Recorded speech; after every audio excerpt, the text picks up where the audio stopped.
नमस्ते दोस्तों, मेरे यूट्यूब में आपको स्वागत है।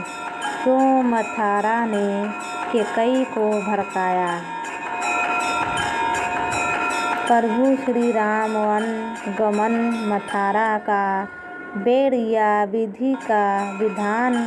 दोस्तों, रामायण की कहानी तो हम सबने अवश्य पढ़ी या सुनी होगी। यह तो लगभग हम सब जानते हैं कि कैकेयी ने राजा दशरथ से 2 वचन मांगे थे, जिसमें प्रभु श्री राम को दिया गया 14 वर्ष का वनवास था।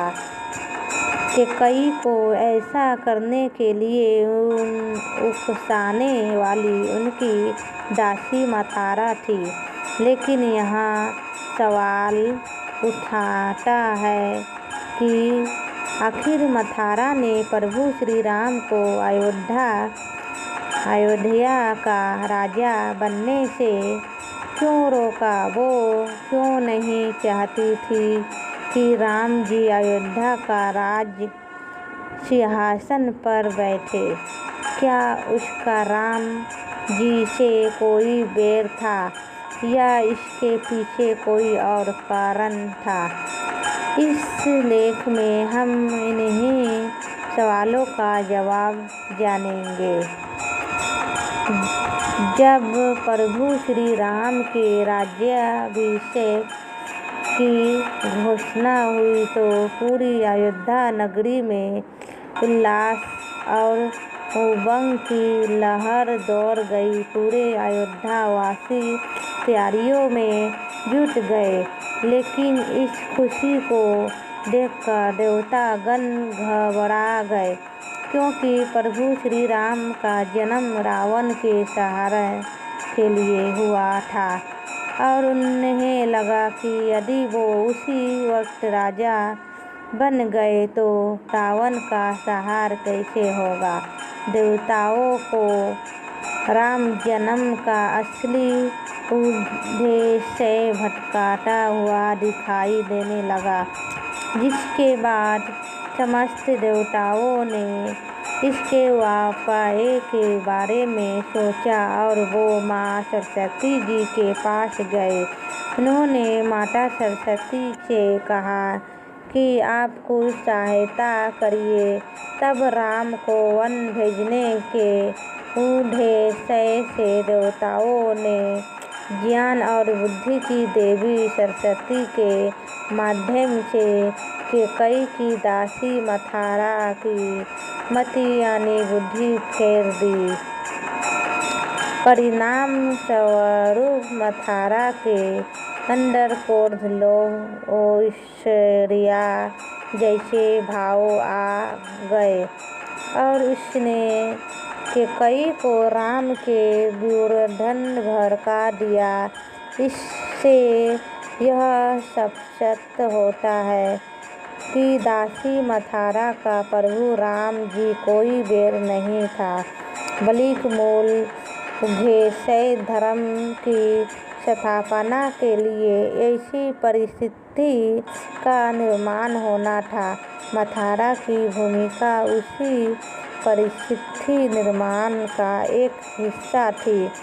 इसके बाद ही राम ने अपने वनवास के दौरान सभी राक्षस असुरों का अंत कर लंका पर विजय पताका फहराई थी, क्योंकि प्रभु राम का अवतार ही इसलिए हुआ था।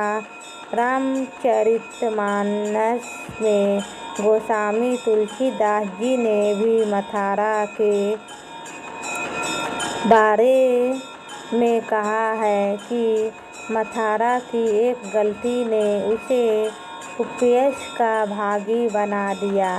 अगर हम इस पूरे घटनाक्रम को गहराई से देखते तो इस निष्कर्ष पर पहुंचा जा सकता है कि प्रभु श्री राम का वनगमन विधि का विधान था, जिसमें मथारा सिर्फ एक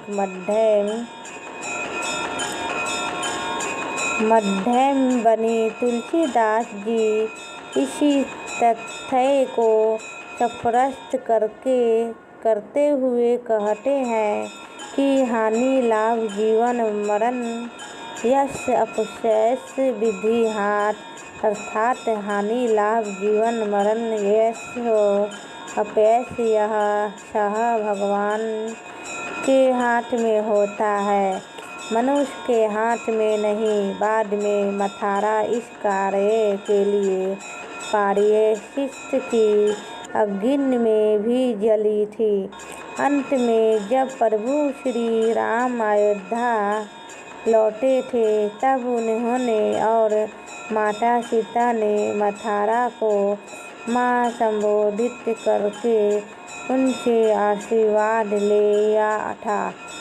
हालांकि इस प्रसंग को लेकर अलग अलग रामायण में भिन्नताएं भी देखने को मिलती है।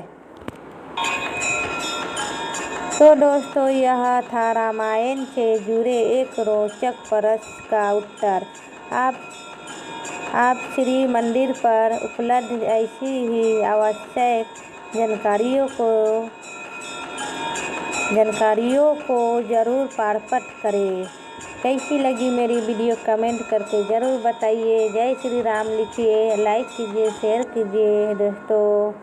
फिर नेक्स्ट वीडियो में आप सभी से मिलती हूँ। Bye bye.